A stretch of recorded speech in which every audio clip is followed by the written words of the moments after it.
अस्सलाम वालेकुम फ्रेंड्स, मैं हूं अली और आप देख रहे हैं टेक्निकल अली जट यूट्यूब चैनल। फ्रेंड्स, इस वीडियो में मैं आपके साथ पेपाल अकाउंट के बारे में मुकम्मल इन्फॉर्मेशन शेयर करूंगा। ठीक है, पेपाल के जो रूल्स एंड रेगुलेशंस है, पेपाल की पॉलिसीज़ हैं, किस तरह विड्रॉ किया जाता है पेपाल से पाकिस्तान में, मुकम्मल डिटेल से आपको इस वीडियो में बताऊँगा। इससे पहले वाली वीडियो में मैंने आपको गाइड किया था कि पाकिस्तान में पेपाल अकाउंट कैसे क्रिएट किया जाता है। अगर आप भी पाकिस्तान में पेपाल अकाउंट क्रिएट करना चाहते हैं तो उस वीडियो का लिंक आपको डिस्क्रिप्शन में मिल जाएगा। आप वो वीडियो देख के पाकिस्तान में पेपाल अकाउंट क्रिएट कर सकते हैं। वीडियो स्टार्ट करने से पहले मेरी आपसे रिक्वेस्ट है कि मेरे चैनल को सब्सक्राइब करें और बेल आइकन को लाजमी प्रेस करें ताकि आपको इस तरह की इन्फॉर्मेटिव वीडियोस के नोटिफिकेशन मिल सकें। तो फ्रेंड्स, पहला क्वेश्चन ये है कि पाकिस्तान में पेपाल की सर्विसेज ऑफिशियली अवेलेबल हैं या नहीं है। तो इसका आंसर है कि पाकिस्तान में पेपाल की जो सर्विसेज हैं वो ऑफिशियली अवेलेबल नहीं है। हम एक मेथड से पेपाल अकाउंट यहाँ पे क्रिएट करते हैं और उसको यूज़ करते हैं। तो दूसरा क्वेश्चन ये है कि पाकिस्तान में पेपाल से विड्रॉ किस तरह किया जाता है। फ्रेंड्स, पाकिस्तान में पेपाल अकाउंट से विड्रॉ जो है हम डायरेक्ट अपने पाकिस्तान के बैंक जैज़ कैश ईजी पैसा में विड्रॉ नहीं कर सकते। इसका एक अल्टरनेट मेथड है, वो है पेयोनियर या फिर वाइस। पेयोनियर के अंदर भी हमें यूएसए की बैंक डिटेल्स मिल जाती हैं और वाइस से भी बैंक डिटेल्स मिल जाती हैं। तो पेयोनियर या फिर वाइस को हम पेपाल के साथ लिंक करते हैं। हमारा जो बैलेंस होता है, हमारे जो फंड्स होते हैं पेपाल के, वो हम पेयोनियर या वाइस में ट्रांसफ़र करते हैं और वहाँ से फिर हमारे पाकिस्तान में बैंक या फिर ईजी पैसा जैज़ कैश में आ जाते हैं। तो ये एक मेथड है पेपाल से विड्रॉ करने का। ठीक है, उसके बाद क्वेश्चन है कि पेपाल अगर हम न्यू क्रिएट करें तो हमारा जो है वो किस तरह हम फंड्स रिसीव करते हैं, हमारे फंड्स जो हैं वो ऑन होल्ड हो जाते हैं। तो फ्रेंड्स, इसका आंसर ये है कि जब हमारा अकाउंट न्यू होता है, हम जब नया पेपाल अकाउंट क्रिएट करते हैं और हमारी जो पहली ट्रांजैक्शन होती है वो 21 दिन के लिए होल्ड हो जाती है। ठीक है, अगर हम पेपाल अकाउंट के अंदर $200 कंप्लीट कर लें, यानी कि $200 रिसीव कर लें पेपाल में, तो इस तरह हमारे पेपाल की लिमिट कंप्लीट हो जाती है और हमारी जो नेक्स्ट जो हमारे फंड्स होते हैं $200 के बाद, वो हमारे ऑन होल्ड नहीं होते। तो जो पहली दो ट्रांजैक्शन या जितनी भी आपकी ट्रांजैक्शन होल्ड होती हैं न्यू पेपाल के अंदर, वो आपकी 21 दिन के लिए होल्ड होती हैं। 21 दिन के बाद आपकी पेमेंट जो है वो ऑटोमेटिकली रिलीज़ हो जाती है। सम टाइम हम पेमेंट रिसीव करते हैं अपने बिजनेस पेपाल अकाउंट के अंदर और पेपाल हमारी जो पेमेंट है वो 24 आवर्स के लिए या फिर 48 आवर्स के लिए होल्ड कर देता है। तो इस तरह की पेमेंट को आपने जो है ना वो कंफर्म करवाना होता है, यानी कि जिसने आपको सेंड की होगी पेमेंट आपके क्लाइंट ने, उसको कहना है कि 24 आवर्स के बाद या फिर 48 आवर्स के बाद आपकी जो ट्रांजैक्शन डिटेल्स होती हैं उसके ऊपर जाके वहाँ पे कंफर्म शिपमेंट डिटेल्स की ऑप्शन होती है, उसके ऊपर क्लिक करके ऑर्डर कंफर्म करना होता है और उसके बाद आपकी जो पेमेंट है वो रिलीज़ हो जाती है। इस टॉपिक पे मैंने वीडियो ऑलरेडी क्रिएट की हुई है, उसका लिंक भी आपको डिस्क्रिप्शन में मिल जाएगा, आप वो वीडियो देख सकते हैं। इसके बाद क्वेश्चन है कि सर पेपाल के डॉक्यूमेंट्स कौन से होते हैं और कौन से डॉक्यूमेंट पेपाल में अपलोड किए जाते हैं। तो फ्रेंड्स, पेपाल जो है वो दो टाइप्स के होते हैं, एक पर्सनल पेपाल होता है और एक बिजनेस पेपाल अकाउंट होता है। फ्रेंड्स, पर्सनल अकाउंट में पेपाल हमसे फोटो आईडी मांगता है, यानी कि हमने अपना पासपोर्ट, ड्राइविंग लाइसेंस या जिसके ऊपर भी हमने पेपाल क्रिएट किया होता है वो डॉक्यूमेंट हमने पेपाल में अपलोड करना होता है। इसके अलावा पेपाल आपसे बैंक स्टेटमेंट मांग सकता है, ज़्यादा से ज़्यादा इस तरह के डॉक्यूमेंट्स होते हैं। लेकिन जो बिजनेस अकाउंट होता है पेपाल के अंदर, उसके अंदर अगर आपका जो क्लाइंट जो आपको ट्रांजैक्शन सेंड करता है, पेपाल उसके बारे में डिटेल्स आपसे मांग सकता है कि इसकी जो डिटेल्स हैं वो हमें प्रोवाइड करें, ये ट्रांजैक्शन किस चीज़ की थी। प्रूफ ऑफ फुलफिलमेंट जो है ये पेपाल के अंदर इस बात की वेरिफिकेशन करता है कि आप अपने क्लाइंट्स को सर्विसेज जो हैं वो बिल्कुल एक्यूरेटली दे रहे हैं और आपका क्लाइंट आपसे सेटिस्फाइड है। तो ये कुछ डॉक्यूमेंट्स होते हैं जो हमने पेपाल में अपलोड करने होते हैं। पेपाल आपसे एड्रेस वेरिफिकेशन के तौर पे यूटिलिटी बिल या बैंक स्टेटमेंट भी मांग सकता है, या फिर आपने जो कार्ड लिंक किया होता है उसकी स्टेटमेंट भी मांग सकता है। तो ये पेपाल के ऊपर डिपेंड करता है वो आपसे कब और किस तरह के डॉक्यूमेंट्स मांगेगा। ठीक है, ज़्यादातर इस तरह होता है कि जब हम न्यू पेपाल के अंदर पेमेंट्स रिसीव करते हैं तो पेपाल हमसे जो है स्टार्टिंग में फ़ोटो आईडी वगैरह मांगता है, बैंक स्टेटमेंट मांगता है।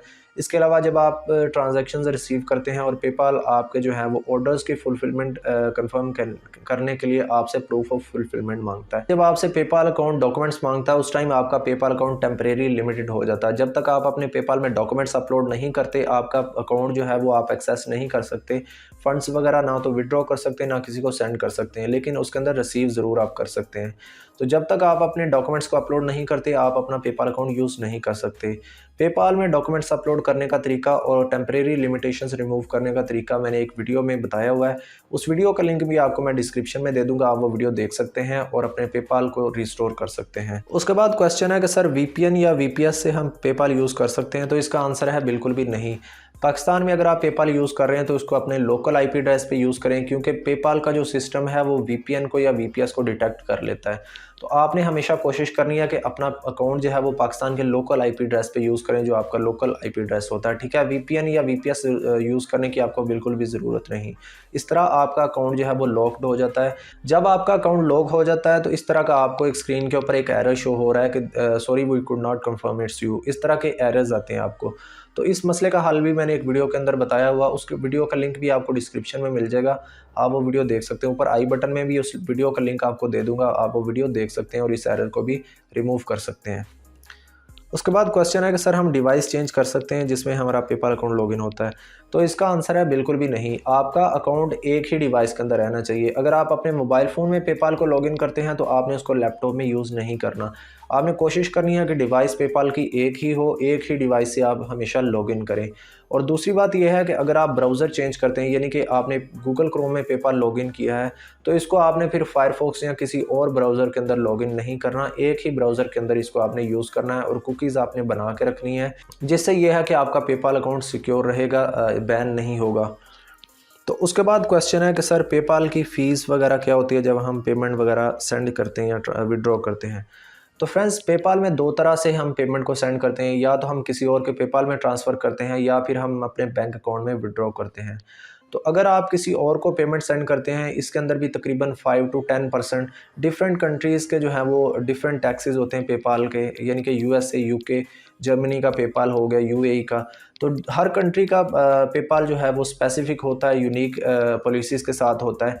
तो ये पेपाल की पॉलिसीज़ पे डिपेंड करता है कि आप कौन सी कंट्री का पेपाल यूज़ कर रहे हैं, ठीक है। अगर आप किसी को $100 सेंड करें तो उसको 94 या $95 रिसीव होते हैं। तो इस तरह पेपाल की जो है फ़ी कट हो जाती है पेपाल टू पेपाल।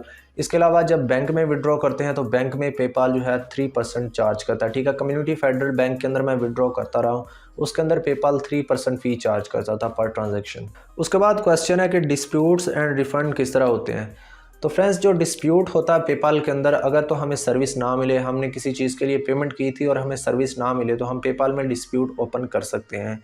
हमारे पास जो एविडेंस होते हैं कि हमें ये सर्विस नहीं मिली, आपका कॉन्ट्रैक्ट जो क्लाइंट के साथ होता है वो आप पेपाल में अपलोड करके पेपाल को बता सकते हैं कि हमें जो है वो सर्विस नहीं मिली, हमें जो है वो हमारा रिफ़ंड वापस चाहिए। तो आपकी पेमेंट जो है, अगर आप केस को विन करते हैं, 1 मंथ के अंदर अंदर का टाइम होता है। अगर आपका क्लाइंट जो है वो अगर आपका क्लाइंट रिस्पॉन्स ना करे और पेपाल को सेटिस्फाइड ना करे तो आपकी जो पेमेंट है वो आपके अकाउंट में वापस आ जाती है। इसके अलावा दूसरी तरफ रिफ़ंड का ऑप्शन होता है। अगर आप किसी को रिफ़ंड करना चाहते हैं, यानी कि आपने किसी को सर्विस नहीं प्रोवाइड की, तो आप वो रिफ़ंड जो है, जितनी भी ट्रांजैक्शन होती है उसका आप रिफ़ंड कर सकते हैं। इस टॉपिक पे भी मैंने वीडियो अपलोड की है। पेपाल में रिफ़ंड किस तरह किया जाता है, इस टॉपिक पे भी मैंने वीडियो अपलोड की है। और डिस्प्यूट किस तरह लगाते हैं या डिस्प्यूट किस तरह क्लोज करते हैं, इस टॉपिक पे भी वीडियो है।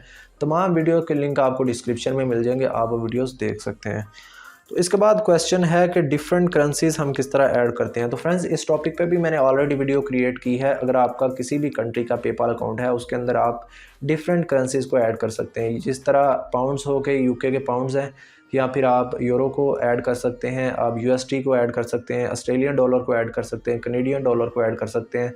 इस टॉपिक पे मैंने डिटेल से वीडियो अपलोड की है, प्रोसीजर आपको मुकम्मल बताया, आप वो वीडियो देख सकते हैं। तो फ्रेंड्स, लास्ट क्वेश्चन ये है कि सर अगर हमारा पेपाल परमानेंट लिमिटेड हो जाए, उसको हम किस तरह रिस्टोर कर सकते हैं?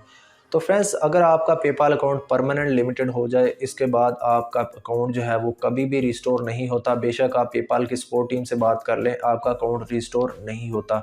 जब आप पेपाल में डॉक्यूमेंट्स अपलोड करते हैं, अगर आपके डॉक्यूमेंट्स अप्रूव नहीं होते तो आपका पेपाल परमानेंट लिमिटेड हो जाता है। और जब आपका पेपाल परमानेंट लिमिटेड हो जाए, आप उसको रिस्टोर नहीं कर सकते और आपके जो फंड्स होते हैं वो 180 डेज़ के लिए पेपाल में स्टक हो जाते हैं। 180 डेज़ के बाद पेपाल आपसे कॉन्टैक्ट करता है बाय ईमेल कि अपने फंड्स को बैंक अकाउंट में विड्रॉ कर लें, ठीक है। सम केसेस में पेपाल जो है कोई रूल्स वगैरह लगा के आपके जो है फंड्स वो अपने अकाउंट में रख लेता है, यानी कि आपको पेपाल जो है आपके फंड्स नहीं देता 180 डेज़ के बाद भी।